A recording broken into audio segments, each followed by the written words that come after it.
I am the Tofu Golem. Please enjoy the video.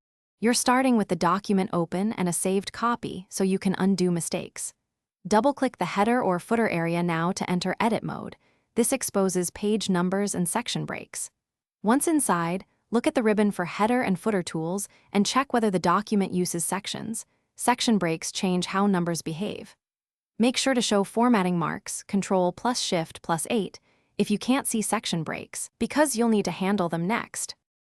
If the whole document uses a single section, go to Insert right arrow page number right arrow remove page numbers and you're done. However, when you have multiple sections, click inside the section with the numbers you want gone, open header and footer tools, and turn off link to previous. This unlinks numbering from the prior section. Once unlinked, select the page number and press delete, or use header and footer tools, right arrow page number right arrow, remove, close the header/footer editor and scroll through the document to confirm numbers are gone.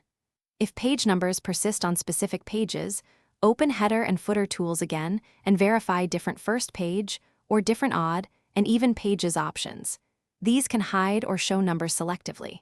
If numbering jumps or restarts, use Insert right arrow page number right arrow format page numbers to set numbering to continue or start at 1.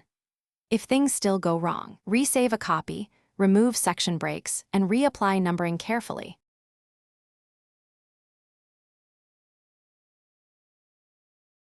Thanks for watching. Consider subscribing if we helped you today.